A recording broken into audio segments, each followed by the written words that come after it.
Your fire is dying. The flames that were roaring an hour ago have shrunk to a few weak tongues of orange. The logs are reduced to glowing red coals.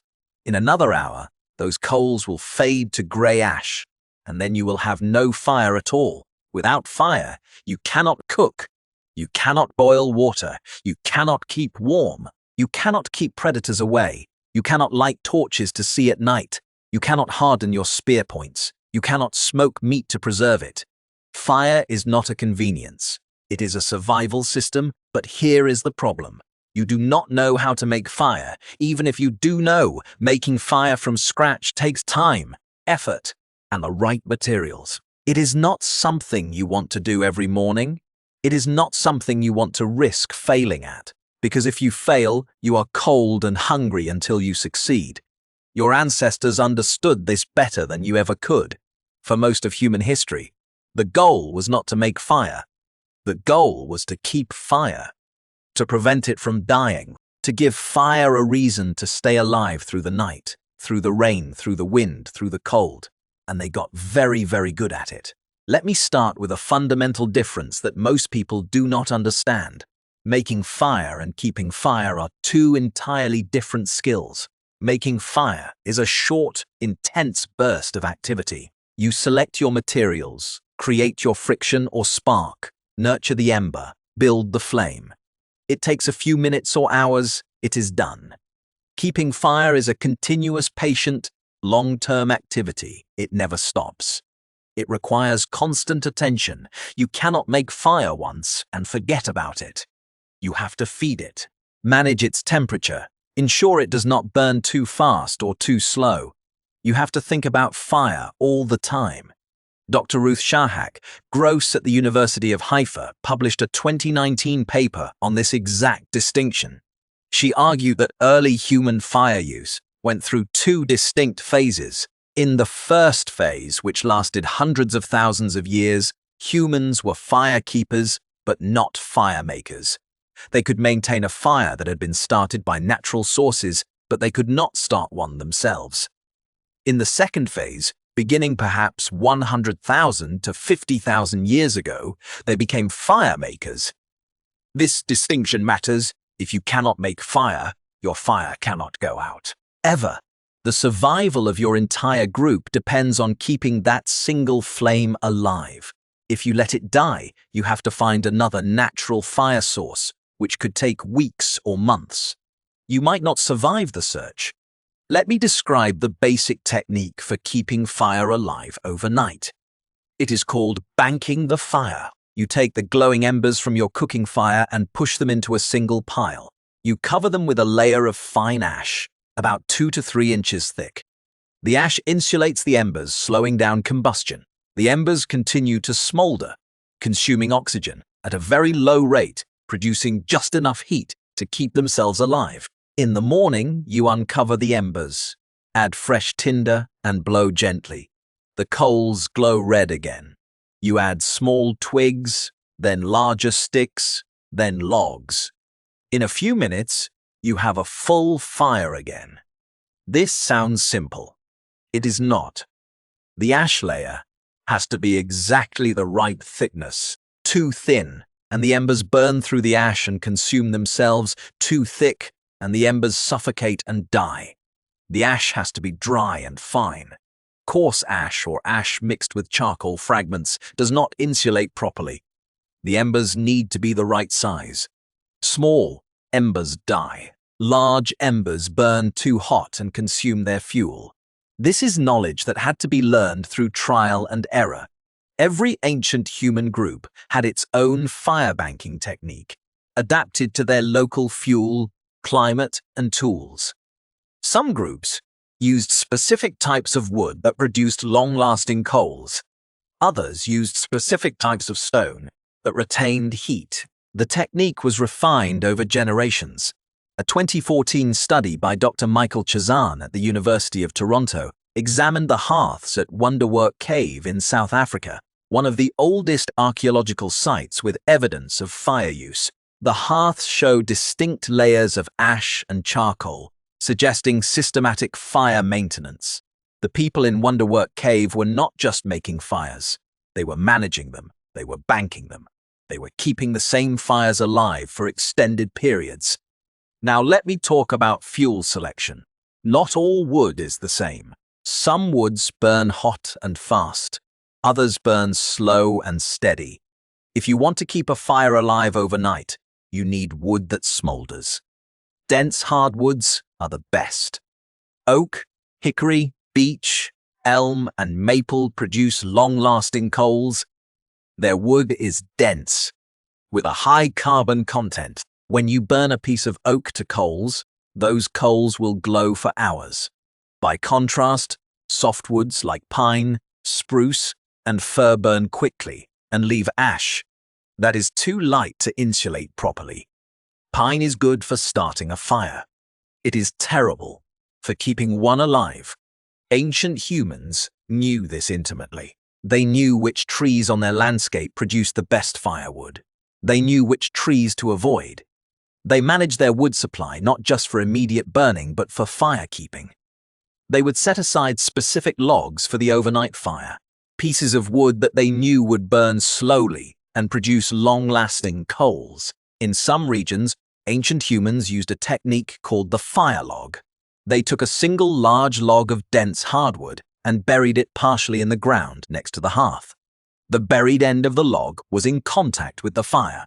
The log would smolder slowly, burning from the buried end toward the exposed end. A properly placed fire log could smolder for several days, providing a continuous source of embers that could be used to start new fires. The fire log technique was used by indigenous peoples across North America and Siberia. It is one of the oldest firekeeping technologies ever developed, and it requires no tools, no containers, no special equipment, just a log, a fire, and knowledge of how the wood burns. Let me talk about another fuel source that you probably never considered. Dung, dried animal. Dung is one of the most important fuels in human history. It burns slowly, produces steady heat, and is available in environments where wood is scarce. In the savannas of Africa, in the steppes of Central Asia, in the deserts of the Middle East, dung was the primary fuel for thousands of years. Dung fires are different from wood fires. They produce less flame and more heat. They smolder rather than blaze. This makes them ideal for firekeeping. A dung fire, properly banked, can stay alive for 12 hours or more without attention.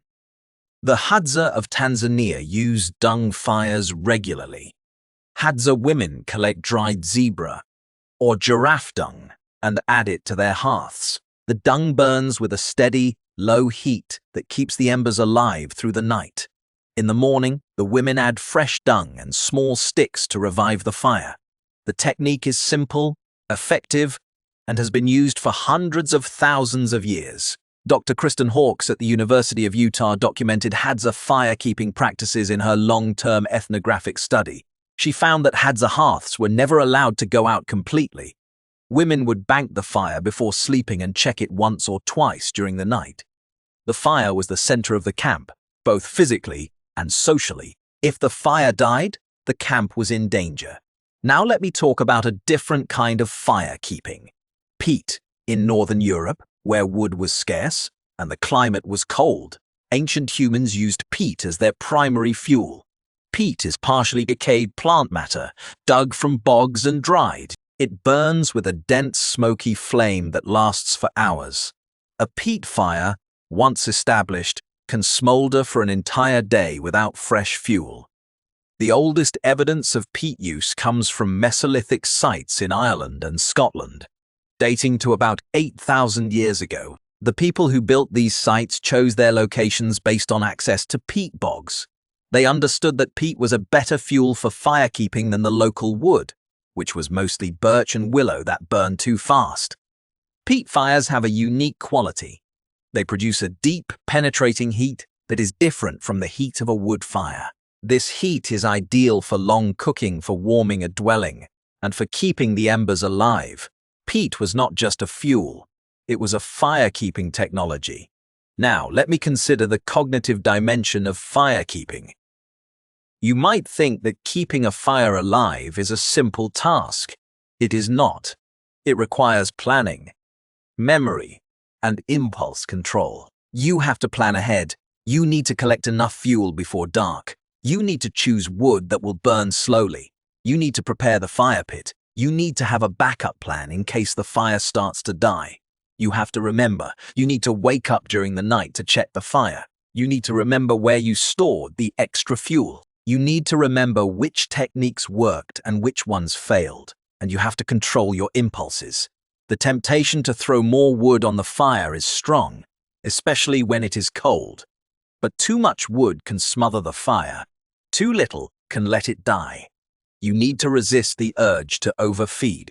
Dr. Thomas Wynne and Dr. Frederick Coolidge at the University of Colorado have argued that fire management requires a specific cognitive skill called executive function. Executive function is the ability to plan, to inhibit impulses, to shift attention, and to hold multiple goals in mind simultaneously. Wynne and Coolidge argue that fire management was one of the selective pressures that shaped the evolution of the modern human brain. This is a radical idea.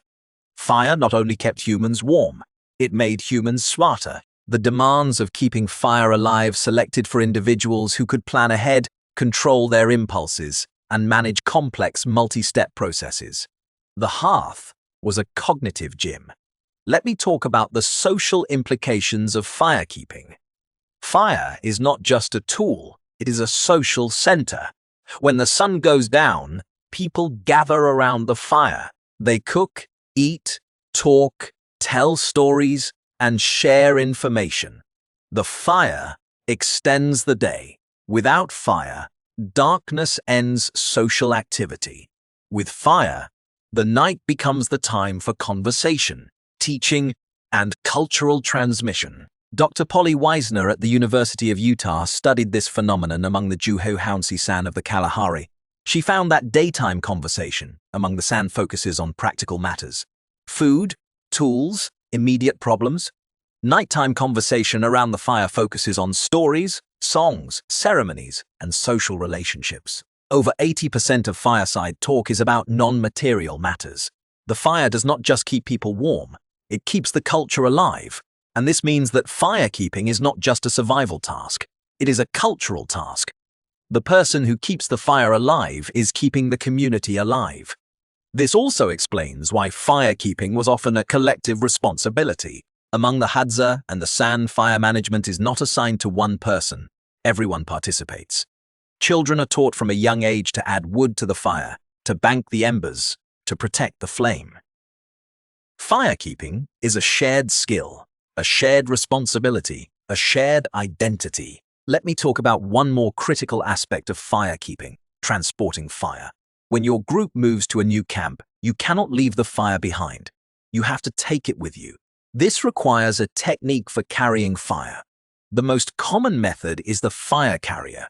You take a large piece of fungus called amadou that grows on birch trees. You place a glowing ember inside the fungus.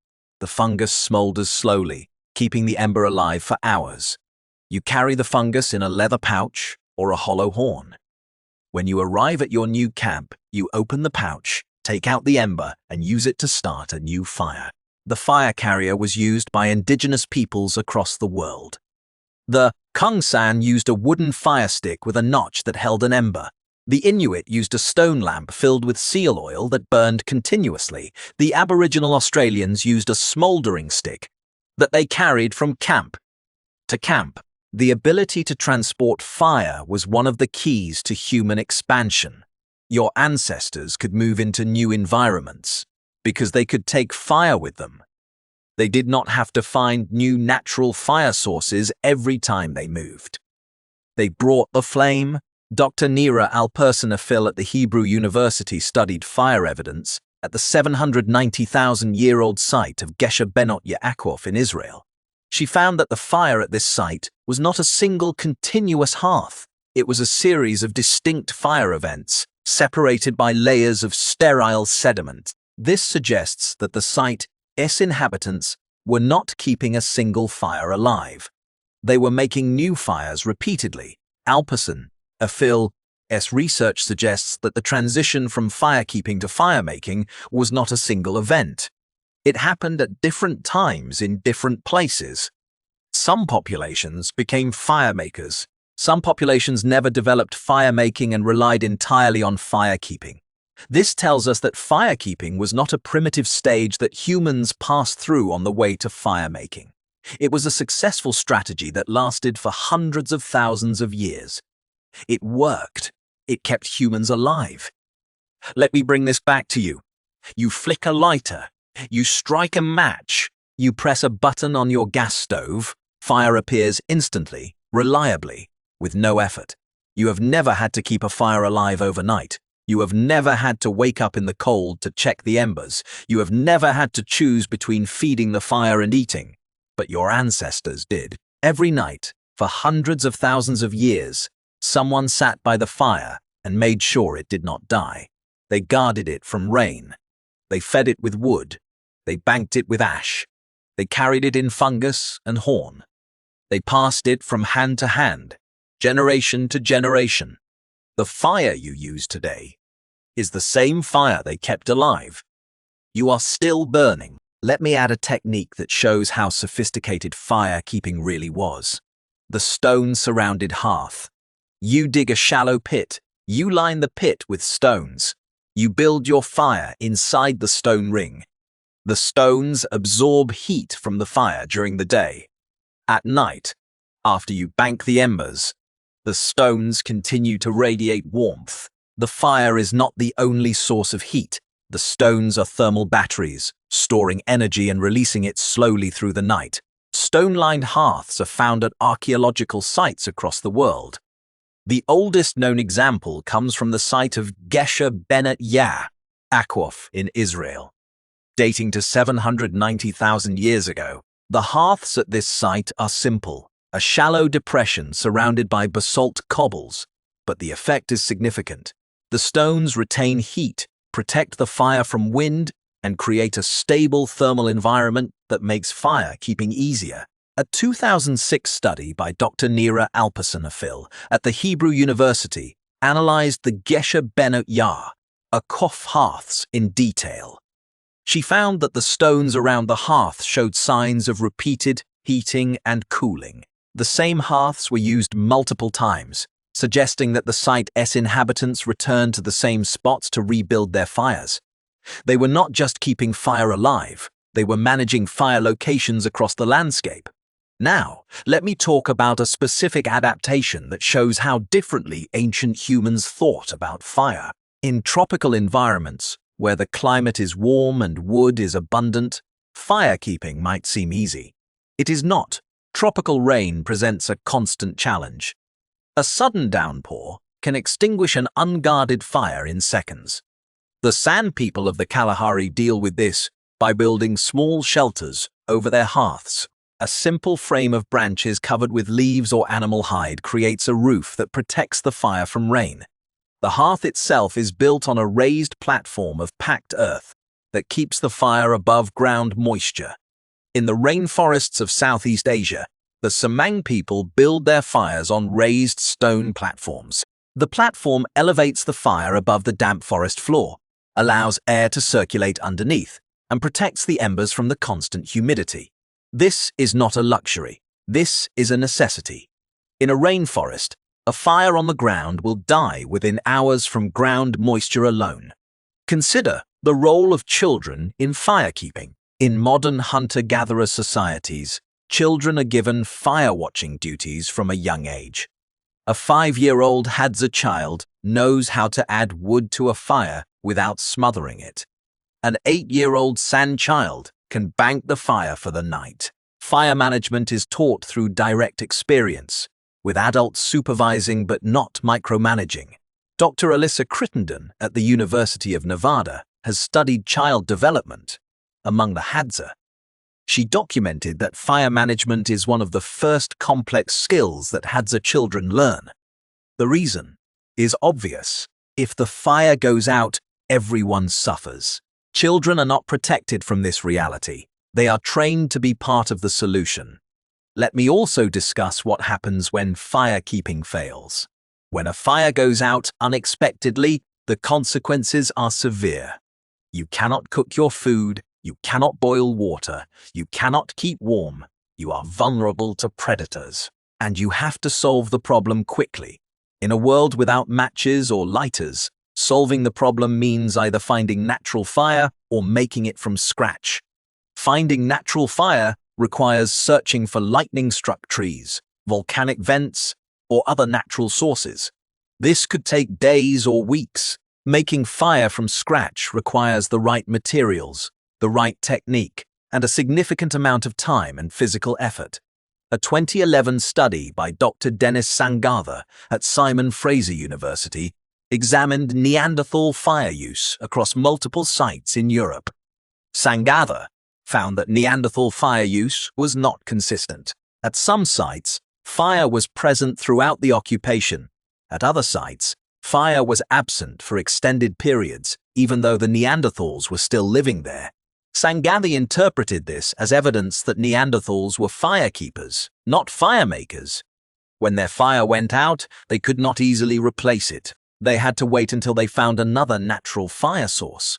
This inconsistency of fire use had major consequences. Without fire, Neanderthals could not cook food thoroughly. They could not keep warm in cold climates. They could not defend their caves against predators effectively.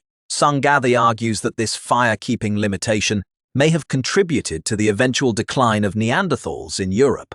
The comparison with early Homo sapiens is instructive. Modern humans, who appear to have been more consistent firemakers, could maintain fire in any environment. They could move into cold climates and keep themselves warm. They could cook food reliably. They could defend their settlements. The ability to make fire from scratch, rather than just keep it, may have been a key advantage that allowed modern humans to outcompete Neanderthals.